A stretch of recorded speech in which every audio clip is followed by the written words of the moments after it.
Welcome back to the Deep Dive. Today we're taking aim at the very structure of American higher education. A huge topic. It is. And if you've been tracking the news, you know the whole sector is under just enormous strain. Oh, absolutely. Costs are skyrocketing. There's intense legislative scrutiny. And in a lot of places, enrollments are shrinking fast. Right. But our sources point to an organizational challenge that's far more surprising. One that sits right in the middle of campus, inside the very business schools that are supposed to solve these kinds of problems. Okay, let's unpack this. Here it is. The central irony we're tackling today is this. How could universities be so widely criticized for, management and strategy flaws when they employ thousands of management experts? The business faculty. Exactly. The business faculty who teach the literal cure for the problems their own institutions are facing. These are experts in strategy, organizational design, change management. And yet, they are so often just silent observers of their own university's, organizational decay. That silence is really the starting point for this whole deep dive. The pressures, as you said, they're intense. Mm-hmm.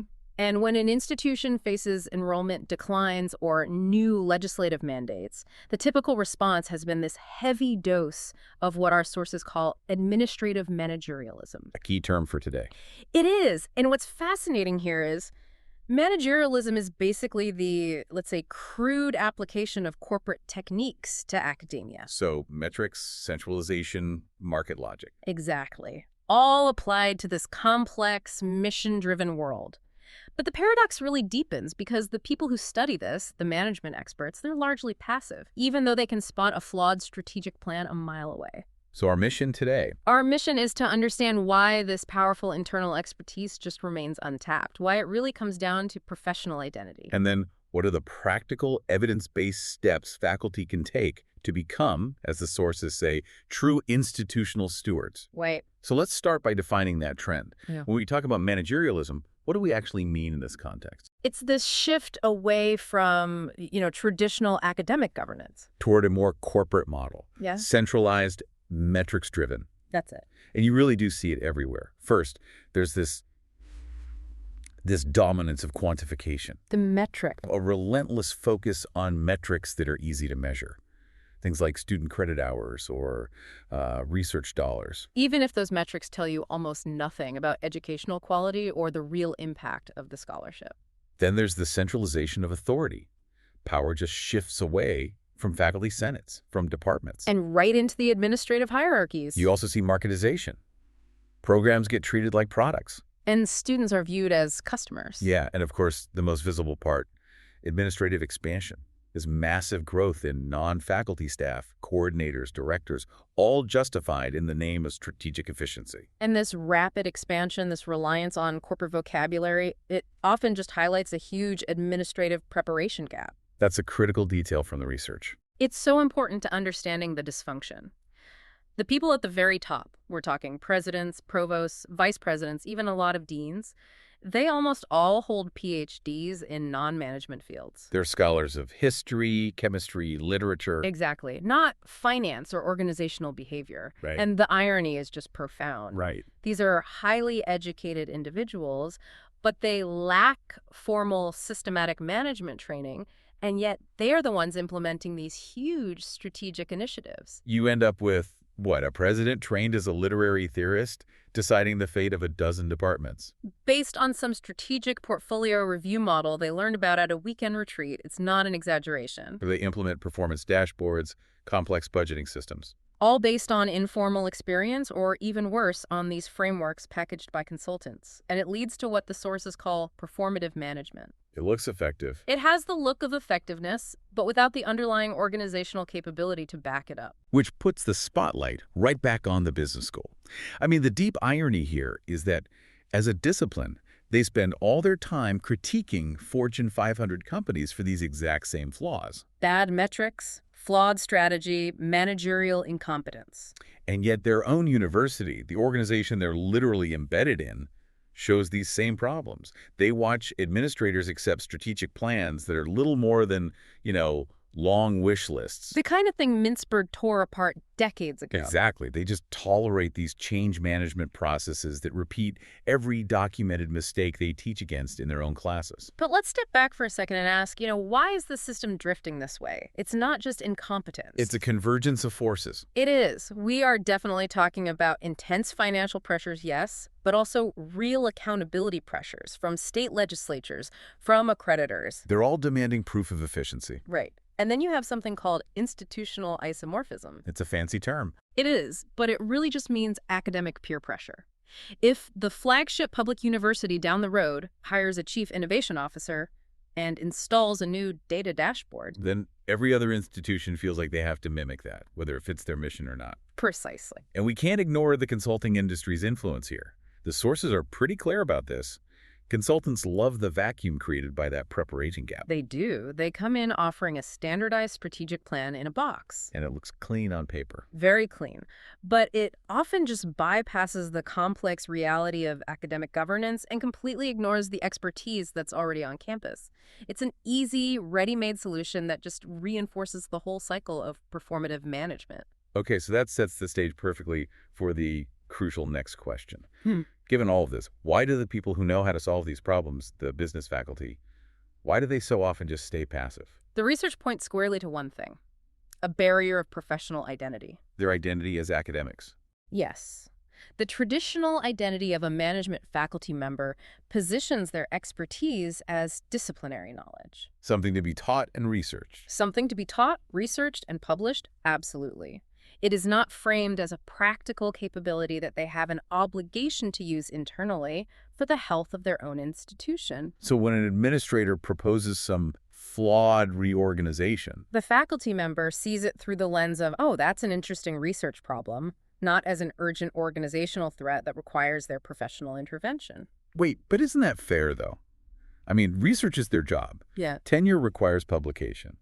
If a professor spends months working with the provost's office on a new budget model, aren't they just becoming the managers they critique? That is the critical tension. Where do you draw that line between scholarly responsibility and, administrative involvement? That's the tension this identity split creates, and it's precisely why the silence exists. If we connect this to the bigger picture, by defining their role so strictly as disciplinary, they prevent the deployment of this critical evidence-based knowledge to solve problems that are right in front of them. They stay experts in strategy abstraction. Instead of institutional stewardship. Exactly. The perceived cost of crossing that line is just too high for their career, even or the cost of their silence is institutional decline. And you see the organizational consequences of this identity-driven passivity playing out every day. All the time. The first one is just strategic incoherence. You mentioned Mintzberg earlier. When the strategic plan is just an aspirational list of, 150 action items. That confuses planning with strategy. Right, and resources get consumed by dozens of competing initiatives, which leads to exhaustion and ultimately no real movement in any coherent direction. Then you run into these significant metrics challenges. The work by Esplund and Sauter showed this so clearly. Measurement systems don't just record reality, they actively influence behavior. They change what people do. They do. When universities adopt crude metrics, say, prioritizing enrollment growth to meet a budget target, that metric becomes the mission. So the focus shifts away from learning rigor or intellectual discovery? And toward just hitting simple, quantifiable numbers. It completely distorts the core educational purpose. And the individual impact on faculty is profound. You mentioned learned helplessness earlier, a term from Selig Mai. Yes. That's such a powerful concept because you see it play out in faculty meetings. It's often not apathy. No, it's a rational response. It's a rational withdrawal. It's reduced engagement after you've watched 10 years of failed, poorly implemented initiatives. Why would you bother raising sophisticated critiques when the decision-making is clearly disconnected from the available expertise? And that passive acceptance, it just further erodes professional respect for the very management knowledge they possess. And we can't forget the opportunity costs. The growth in administrative positions that Ginsburg documented, that means resources are being siphoned away. Money that's devoted to administrative expansion or to funding failed consulting projects. Is money that is unavailable for hiring tenure-track faculty, for maintaining labs, for providing student support. That is the real, measurable cost of letting this stuff run rampant without any internal evidence-based checks. So we've laid out the mess.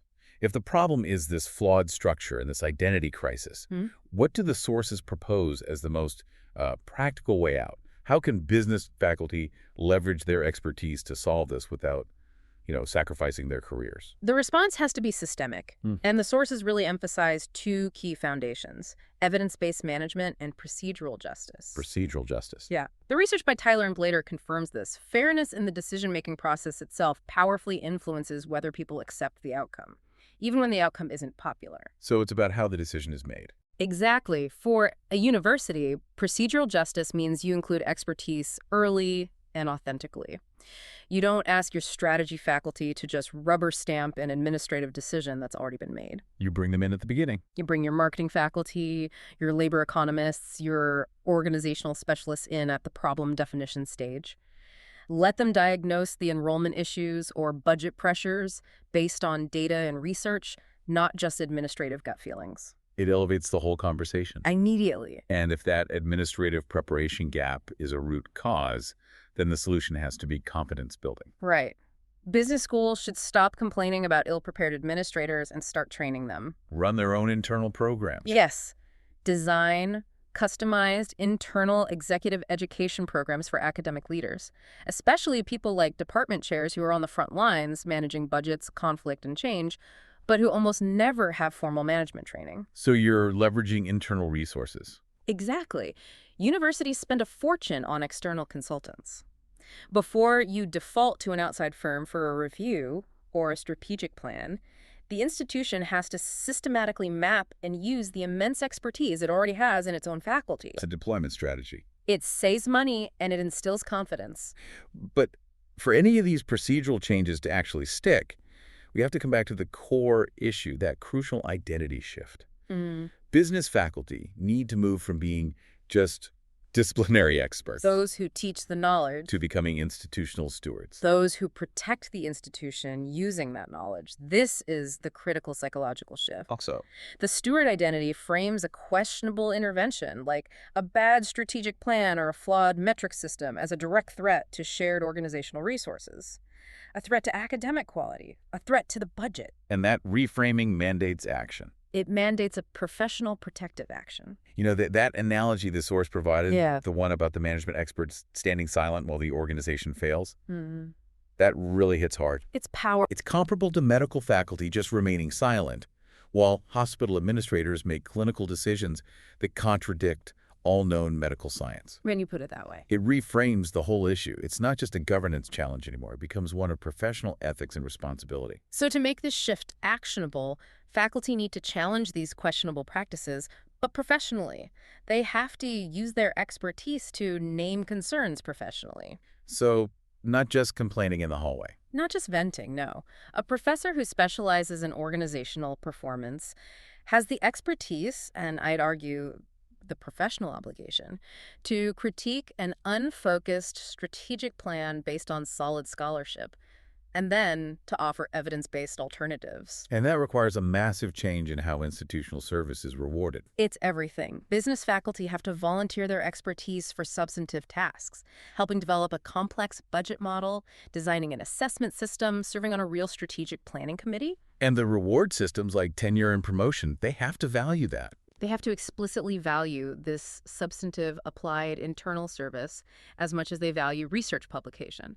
That's how you incentivize the shift to stewardship. And finally, this means distributing competence, this idea of management literacy across all faculty. So it's not just the experts. Right. So that effective governance can happen because everyone participating understands the basic principles of strategy and finance. The dialogue with administrators becomes more informed, more impactful. So to synthesize this whole deep dive, the effective response to the challenges facing American higher education, it demands more than just another administrative reorganization. Right. It demands that the management experts on campus transform their own professional identity and actively deploy their expertise for the benefit of the entire university community. The ultimate choice is clear. It's between continued passivity. Continued passivity when you possess knowledge that could prevent predictable problems, or engaged professional practice that demonstrates, through action, that management expertise truly matters for performance and for fulfilling the academic mission. This raises an important question. It does. If management expertise is so vital that we dedicate entire schools to teaching it and researching it, what happens to the credibility of that knowledge, the very basis of the discipline, when the institutions teaching it fail so spectacularly to apply those principles to their own organization? The challenge isn't just about administrative competence. It's about the professional courage and the self-definition of the experts who are already on campus. What kind of professionals will they choose to be in the face of this institutional crisis? We'll leave that challenging thought with you. Thanks for diving deep with us.